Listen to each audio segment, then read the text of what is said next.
Happy Sunday to you. So I attempted to do a video twice. My earbuds died the first time, and the second time I was trying to do it directly onto a story, and I don't know what I did wrong. But anyways, here we go again. Happy Sunday to you. I am reading a book called Take Back Your Family: From the Tyrants of Burnout, Busyness, Individualism, and the Nuclear Ideal. And it's written by Jefferson Bethke. And I came across this book in my Amazon because if you guys don't know, I am a Amazon addict. Pray for me.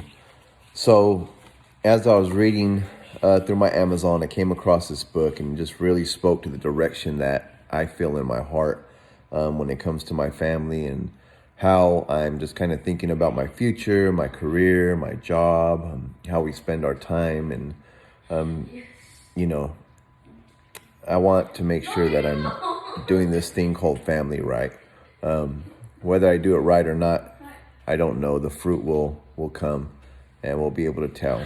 But the goal is to definitely not live isolated lives, to live separate lives, but to live lives where we are connected and we have meaningful connection and relationship with each other.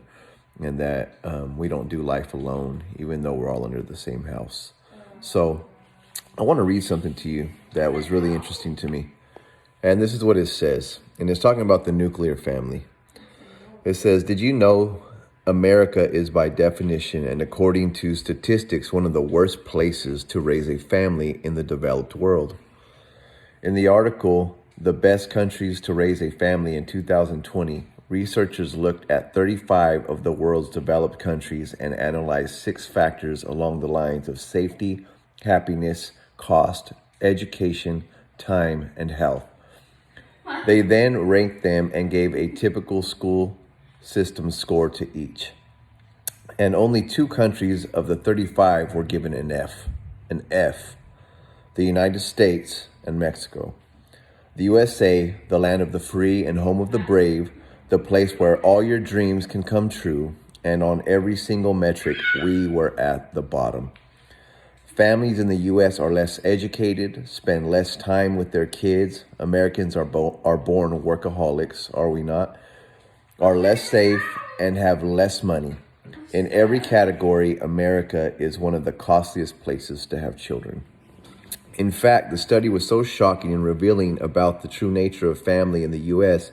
that one researcher raised in the USA and a parent herself actually ran the numbers again. When she realized they were undeniably correct, she chose to add an entire section qualifying the low scores. Since the United States was in many ways an outlier, we felt it was necessary to give additional commentary, context, and statistics on why the U.S. ranked second to last on our list. Since the U.S. earned an F in the categories of time and safety, she pointed out that it lacks the paid leave other countries offer, and its high numbers of homicides and shootings, along with deficiencies in human rights, have had negative long-term effects, landing dead last in the cost category. She also noted that Americans spend over 3 times as much to deliver a baby than citizens of other countries.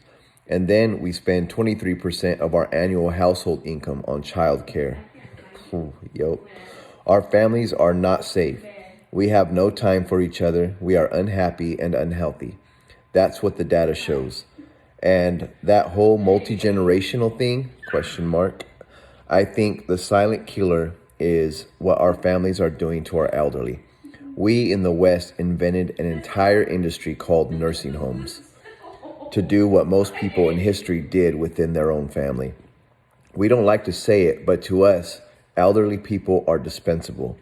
We don't actually need them like cultures did in the past. Before, they were the gatekeepers, the sources of winsome and sage advice that had been hard fought for and hard won over decades of life experience. Now you can just Google the answer. So why would you need your grandparents? And this mindset is devastating both on an emotional and on a practical level. First, emotionally, a recent study found that most elderly people in the UK go an entire week without having one conversation with another human.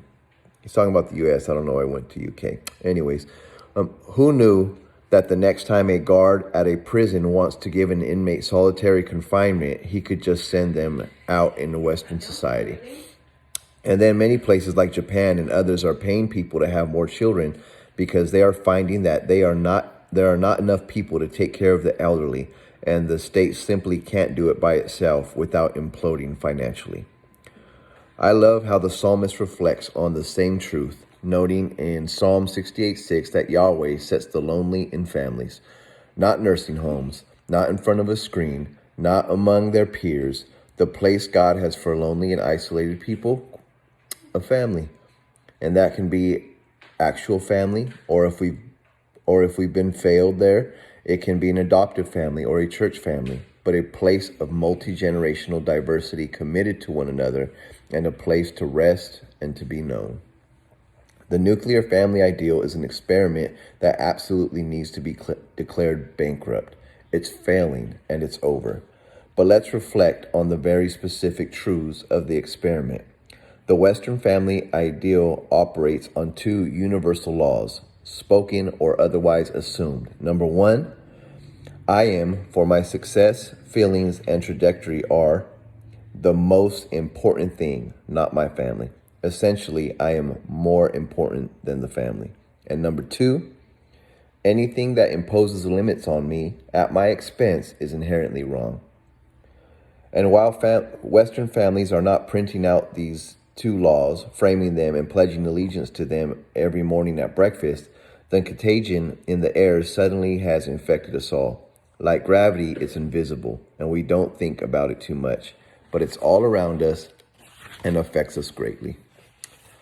And I was just like blown away. So I'm done reading from the book, but I was just blown away just at the state of our families in the U.S. And I can definitely feel it. And, you know, the culture is always requiring more, work harder, work longer, do more things with your kids, do this, do that. And there's deficiencies in every family. No family's perfect. But I think our culture does hurt us. And so if you're looking at maybe restructuring the way you do family and maybe bringing some new DNA to your family, this book seems to be pretty good.